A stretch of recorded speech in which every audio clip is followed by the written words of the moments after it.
بسم اللہ الرحمن الرحیم صلی اللہ علی حبیبہ محمد و آلہ و اصحابہ وبارک وسلم۔ السلام علیکم ورحمۃ اللہ وبرکاتہ۔ میرے عزیزو، درود پاک پڑھنا اور پڑھنے کی دعوت دینا یہ اللہ تعالیٰ کی طرف سے ہمارے لیے ایک عظیم تحفہ ہے، جو ہمارے لیے دنیا میں بھی اور آخرت میں بھی سعادت مندی اور خوش نصیبی کی بات ہے۔ اور جو لوگ اس عظیم کام کو سر انجام دے رہے ہیں، اللہ تعالیٰ کی طرف سے ان کے لیے بھلائی اور کامیابی ہے۔ بلکہ میرے عزیزو، درود پاک ایک خاص قسم کا دروازہ ہے جو آپ صلی اللہ علیہ وآلہ وسلم کے قلب کے ساتھ ہمارے قلب کو جوڑ دیتا ہے۔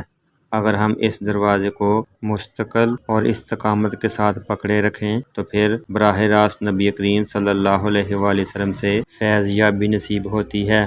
میرے عزیزو، درود پاک پڑھنے والوں کے لیے اللہ تعالیٰ نے طرح طرح کے انعامات کا اعلان کیا ہے، جو ہمیں دنیا میں بھی اور آخرت میں بھی دستیاب ہوں گے۔ آج کی اس ویڈیو میں درود پاک پر ایسے ملنے والے انعامات کا ذکر کیا جا رہا ہے جو درود شریف پڑھنے والے کو انعام کے طور پر نوازے جائیں گے۔ میرے عزیزو، درود پاک پڑھنے کا اصل مقصد تو نبی رحمت صلی اللہ علیہ وآلہ وسلم اور اللہ تعالیٰ کی خوشنودی ہے۔ میرے عزیزو، جب اللہ اور رسول صلی اللہ علیہ وآلہ وسلم خوش ہو گئے تو اللہ تعالیٰ راضی ہو کر ہمیں درود پاک کے بدلے دنیا اور آخرت کی وہ بھلائیاں عطا فرماتا ہے جو کسی دوسرے انسان کو دستیاب نہیں۔ مثال کے طور پر درود پاک پڑھنے والے کو قبر میں نہ مٹی کھاتی ہے، نہ کیڑے مکوڑے کھاتے ہیں، اور اسے قبر کی روشنی، چہرے کا نور عطا کیا جاتا ہے، اور اس کے لیے دنیا کے سارے کاموں میں آسانی پیدا کر دی جاتی ہے۔ میرے عزیزو، درود پاک پڑھنے والے سے نہ صرف اللہ تعالیٰ کے فرشتے اور جنات محبت کرتے ہیں، بلکہ کائنات میں موجود ہر شے اس سے محبت اور اس کے لیے بخشش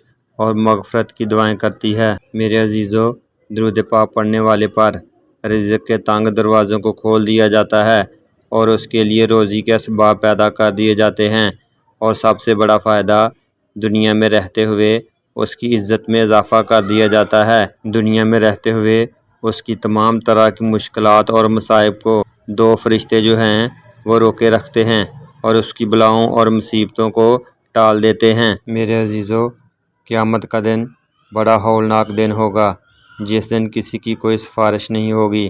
اس دن بھی درود پاک پڑھنے والوں کے لیے نبی رحمت صلی اللہ علیہ وآلہ وسلم کی سفارش ہوگی، اور ان کو پل صراط پر بآسانی درود پاک کی وجہ سے گزار دیا جائے گا۔ درود پاک پڑھنے والے کے دل کو اللہ تعالیٰ اپنی رحمت سے زنگ آلودہ ہونے سے بچا لیتا ہے اور اس کے دل پر لگے ہوئے زنگ کو ختم فرما دیتا ہے۔ جس شخص کے پاس صدقہ دینے کے لیے کچھ نہ ہو تو وہ نبی کریم صلی اللہ علیہ وآلہ وسلم پر ایک مرتبہ درود پاک پڑھ لے تو وہ اس کا پڑھا گیا درود پاک صدقہ کا قائم مقام ہوگا۔ اور جو شخص آپ صلی اللہ علیہ وآلہ وسلم پر درود پاک پڑھتا ہے تو وہ اللہ تعالیٰ کے غضب سے امان میں آ جاتا ہے۔ میرے عزیزو، جن کا ہاں اولاد نہیں، اگر وہ نبی کریم صلی اللہ علیہ وآلہ وسلم پر درود پاک پڑھتے ہیں تو اللہ تعالیٰ اپنے حبیب صلی اللہ علیہ وآلہ وسلم کے صدقے ان بے اولاد جوڑوں کو اولاد عطا فرماتا ہے۔ میرے عزیزو، اگر ہم درود پاک پڑھتے ہیں تو اللہ تعالیٰ ہمارے گناہ مٹا دیتا ہے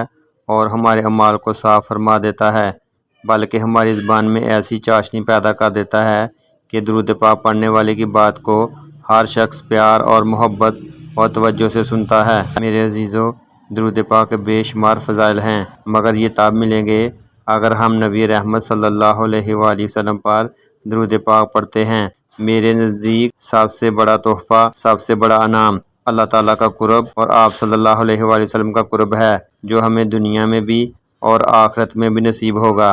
اور دنیا میں رہتے ہوئے اللہ تعالیٰ کا فضل اور نبی رحمت صلی اللہ علیہ وآلہ وسلم کا دیدار ہر عاشقان مصطفیٰ صلی اللہ علیہ وآلہ وسلم کے لیے بہت بڑا انعام ہے۔ اللہ تعالیٰ آپ کو بھی اور مجھے بھی درود پاک کی تمام برکات و فضائل عطا فرمائے۔ آمین ثم آمین۔